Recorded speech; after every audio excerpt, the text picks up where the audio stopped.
अंतर आया 3 वोल्ट, तो इसका मतलब हो गया कि यहाँ से यहाँ तक जाने में 3 जूल ऊर्जा खर्च करनी पड़ेगी।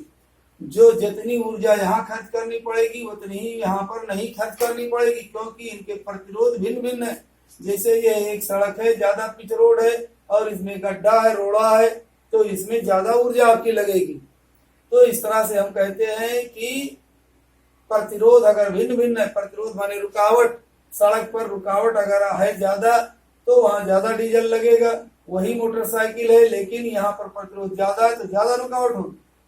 श्रेणी क्रम है, जबकि दोनों की चौड़ाइयां समान है सड़कों की, कोई फर्क नहीं, तो हम कहते हैं कि इनके सिरों के विभवांतर यहाँ से यहाँ तक जाने में ऊर्जा का मान जो होगा, फिर यहाँ से यहाँ तक आने में ऊर्जा का मान उतना ही नहीं होगा, भिन्न होगा। तो ये क्या होता है, इनके पोटेंशियल डिफरेंसेस क्या है, विभवांतर। इनके विभवांतर भिन्न भिन्न होते हैं। क्या होते हैं, विभवांतर भिन्न भिन्न होते हैं, विभवांतर भिन्न भिन्न डिफरेंट होते हैं। और क्या होता है, श्रेणी क्रम में धारा का मान समान होता है। क्या होता है, करंट माने विद्युत धारा की तीव्रता, या हम लोग शॉर्ट में कह देते हैं धारा का मान विद्युत धारा की तीव्रता का मान तो समान होता है, लेकिन विभवांतर का मान भिन्न भिन्न होता है। ये हो गया श्रेणी क्रम। अब श्रेणी क्रम संयोजन में क्या होता है, अब इनका हम कहते हैं समतुल्य प्रतिरोध। अभी आएगा, अभी बाद में देखिएगा। चलिए ये हो गया। अब आइए ये समांतर क्रम में आप देखोगे तो कहोगे पैरेलल कॉम्बिनेशन। तो क्या हो गया, इन पैरेलल या समांतर क्रम संयोजन। समांतर क्रम संयोजन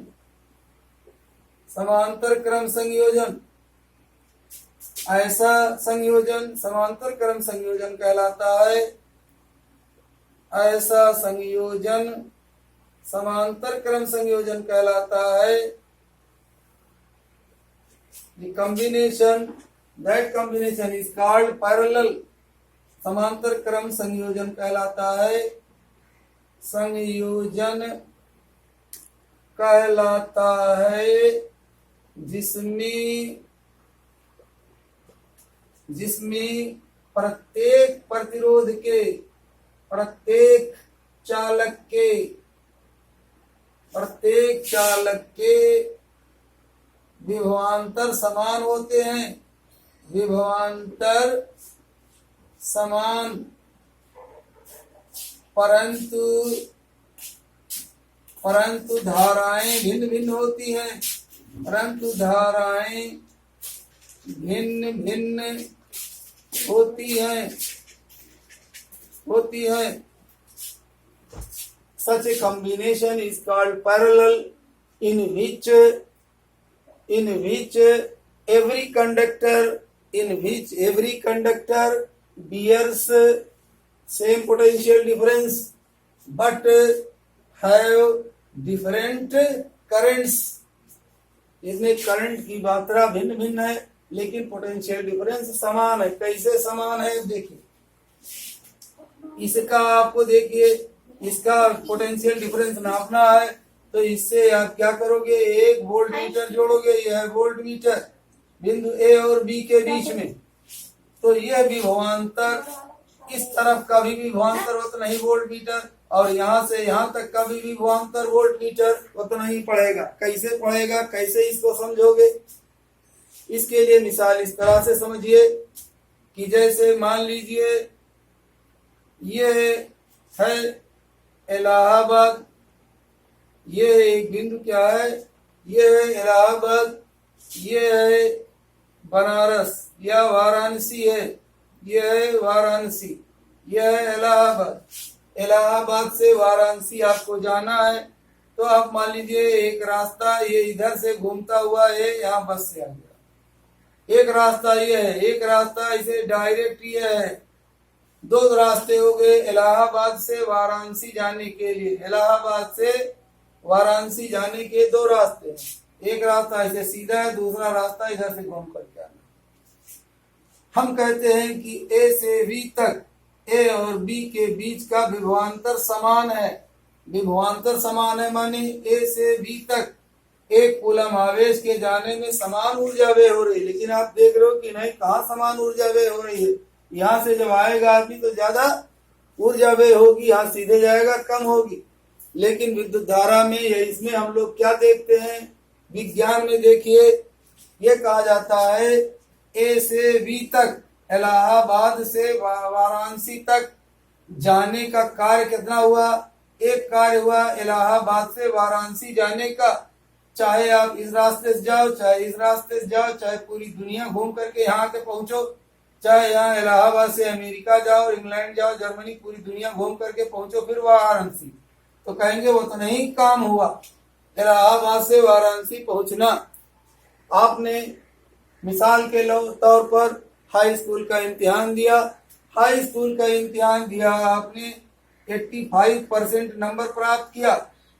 अब 85% नंबर आपने प्राप्त किया, आप चाहे विकास की गाइड पढ़ें, चाहे टेक्स्ट बुक पढ़ें, चाहे किसी गेस्ट पेपर से आपने इम्तिहान दिया हो, ये नहीं माना जाएगा कि आपने कौन सी किताब पढ़ के ये नंबर पाया है। कहा जाएगा कार्य हुआ क्या 85%, एक दूसरे लड़के को मिला 70%, तो कहोगे इस लड़के ने ज्यादा अंक प्राप्त किया, इसने कम प्राप्त किया। भले ही इसने बहुत सी किताबें पढ़ डाली हो, अमेरिका तक की किताब मंगा के पढ़ डाली हो, और इसने केवल अपनी टेक्स्ट बुक ही पढ़ी हो, इसने क्या किया हो, इसने कोई कोचिंग ना किया हो, कोई ट्यूशन ना पढ़ा हो, फिर भी 85% पा गया। इसने बहुत कोचिंग किया हो, बहुत ट्यूशन पढ़ा, बहुत किताबें पढ़ा, लेकिन 70%, ये नहीं देखा जाएगा। यानी विज्ञान में ये देखा जाता है, जैसे यहाँ से कहा ए से बी तक पहुंचना, इलाहाबाद से बनारस तक पहुंचने का कार्य हुआ, वो कार्य आप चाहे जिस तरह से करें, तो इस तरह से हम कहते हैं इनके विभवांतर समान है। जैसे ये यहाँ से ए बिंदु है, बी बिंदु है, ये इलाहाबाद है, ये बनारस है, इलाहाबाद से बनारस तक पहुंचा, इस रास्ते से पहुंचो चाहे इस रास्ते से पहुंचो, काम वही हुआ, इलाहाबाद से बनारस पहुंचना काम वही हुआ। जैसे एक लड़के ने 85% प्राप्त किया, दूसरे ने भी 85% प्राप्त किया। अब वो चाहे कोई ऐसा लड़का रहा हो जिसने बहुत सी किताबें पढ़ी हो, इसने कम पढ़ा हो, लेकिन ये माना जाएगा कि दोनों ने समान सफलता प्राप्त की है। ये नहीं कहोगे इसने ज्यादा किताब पढ़ा, इसने कम किताब पढ़ा है, ये ज्यादा उम्र का था, ये कम उम्र का था, कुछ नहीं कहोगे। विज्ञान ये कहता है क्या हुआ, इलाहाबाद से बनारस तक पहुंचना, तो कहा जाता है कि इनके सिरों के विभवांतर समान है।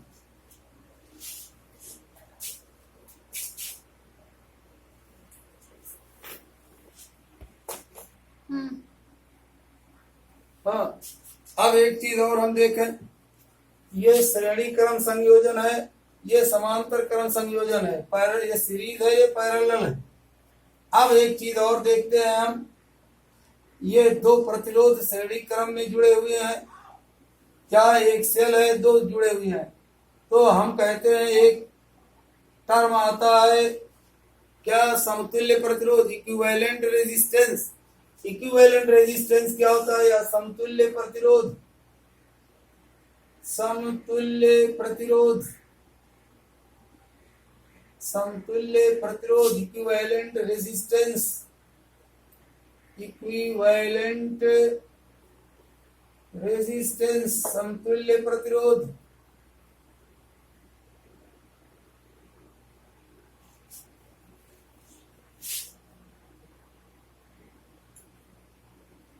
दो या दो से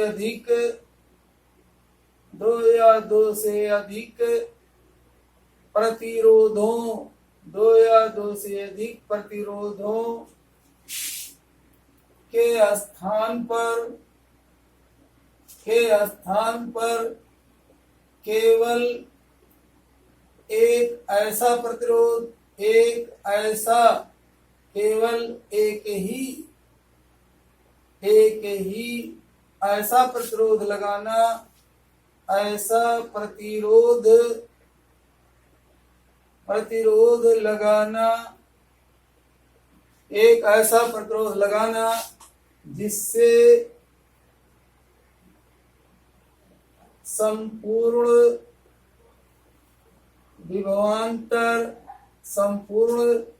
धारा और संपूर्ण विभवांतर का मान समान रहे।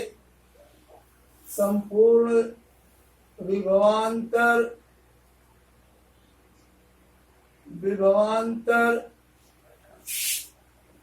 V और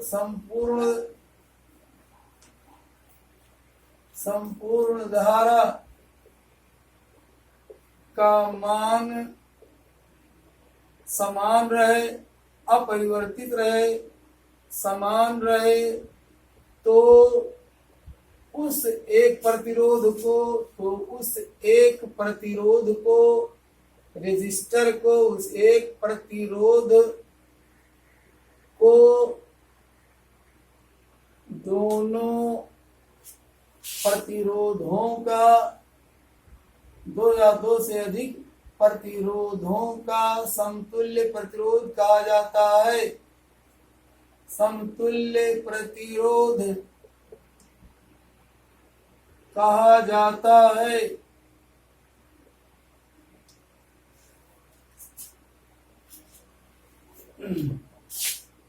If we use only one resistance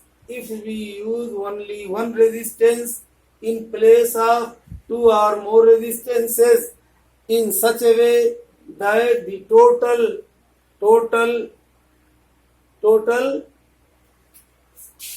क्या विभवांतर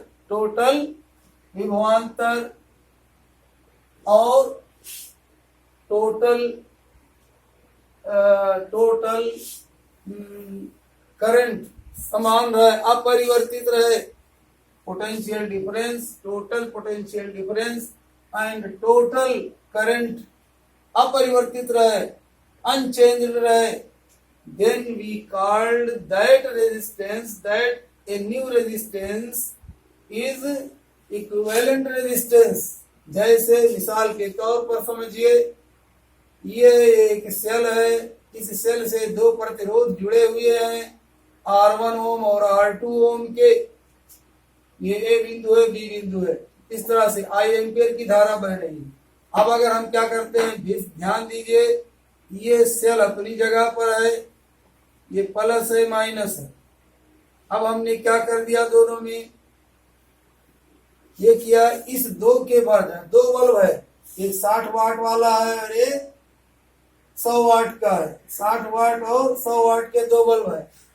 अब इन दोनों से मिला करके आपको कुछ रोशनी मिल रही है, मान लीजिए।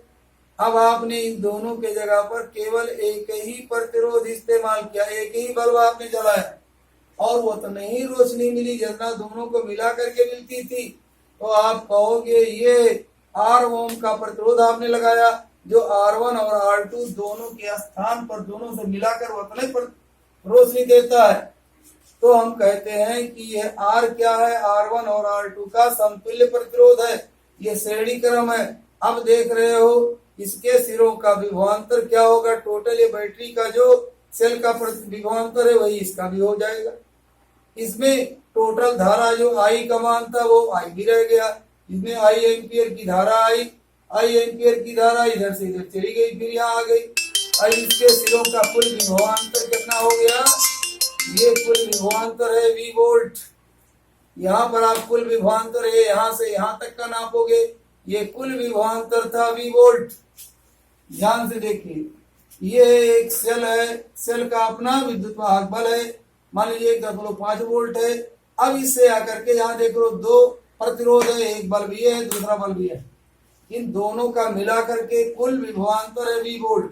यहाँ आपने इन दोनों बल्बों के जगह पर केवल एक बल्ब लगा दिया और फिर विभवांतर V वोल्ट रह गया, धारा का मान, करंट का मान I एम्पियर रह गया। तो ये कहा जाता है कि R क्या है, इन दोनों का प्रतिरोधों का इक्विवेलेंट रेजिस्टेंस है। तो इन सीरीज श्रेणी क्रम में क्या होता है, इन सीरीज या श्रेणी क्रम में समतुल्य प्रतिरोध, श्रेणी क्रम में समतुल्य प्रतिरोध इक्विवेलेंट रेजिस्टेंस, समतुल्य प्रतिरोध या equivalent resistance, equivalent resistance equivalent resistance R क्या होता है, समतुल्य प्रतिरोध आर अलग अलग प्रतिरोधों, अलग चाहे तो विभिन्न प्रतिरोधों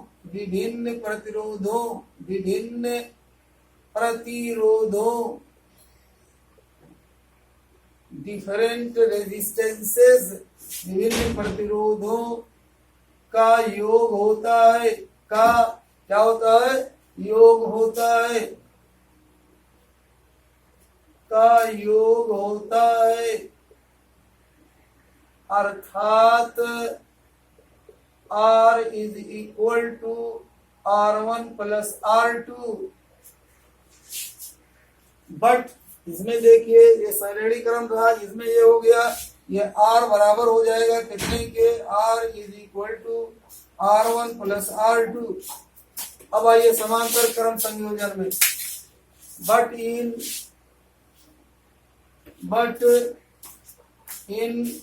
parallel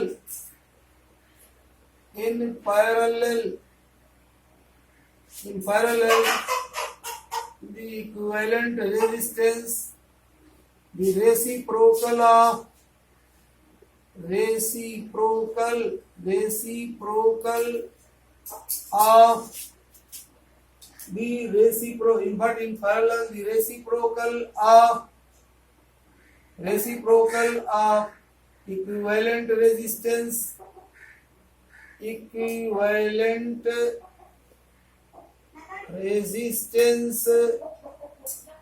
equivalent resistance यानी 1/R, ये रेसिप्रोकल हो गया,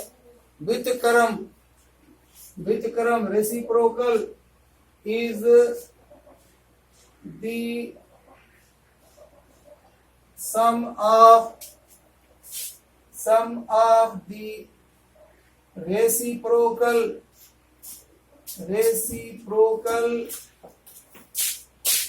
of the different of the various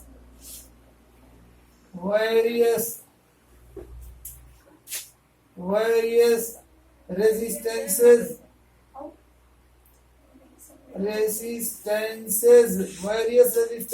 यानी 1/R1 वो 1/R2, अर्थात 1/R is equal to 1/R1 plus 1/R2। ये हो गया, क्या होता है, ये समांतर क्रम है, ये समतुल्य प्रतिरोध। अगर इनके जगह पर आप देखिए ये सेल है, इसके जगह पर, इन दो के जगह पर एक ही प्रतिरोध हम लगाएं और इनका कुल प्रतिरोध R ओम हो, तो ये कहा जाता है ये R बराबर होता 1/R, ये प्लस है माइनस, ये I एम्पियर की धारा बह रही है, इनके सिरों का विभवांतर V वोल्ट है, कुल धारा और कुल विभवांतर का मान समान है, तो हम क्या कहते हैं, 1/R is equal to 1/R is equal to 1/R1 plus 1/R2, और 1/R is equal to, दोनों को जोड़िए तो क्या हो जाएगा, 1/R1 plus 1/R2, R1 R2 का एलसीएम हो गया R1 R2, इसको लगाएंगे, यहाँ हो जाएगा R2 plus R1। दोनों संख्याओं को उल्टा कर दीजिए, दोनों पक्षों को, मान में कोई अंतर नहीं पड़ेगा, R is equal to R1 R2 upon R1 plus R2। यानी समांतर क्रम संयोजन में समतुल्य प्रतिरोध अवयवी कंपोनेंटल अवयवी प्रतिरोधों के गुणनफल और योगफल का अनुपात होता है। अवयवी प्रतिरोध R1 और R2 इनका गुणनफल है, ये योगफल, गुणनफल और योगफल का अनुपात होता है। The ratio of the resultant, इसको क्या कहेंगे, इक्विवेलेंट रेजिस्टेंस या रिजल्टेंट कहेंगे। Equivalent resistance of two resistances is equal to the ratio, इस लाइन को बटा लिख कहते हैं, ratio of the product and sum ratio of the product and sum, product and sum, ये प्रोडक्ट है ये सम है, of the resistances of resistances, componental resistances, ये रहा समतुल्य प्रतिरोध किसमें, श्रेणी क्रम संयोजन में, समांतर क्रम संयोजन में। अब इस पर हम लोग कोई न्यूमेरिकल प्रॉब्लम सॉल्व करेंगे।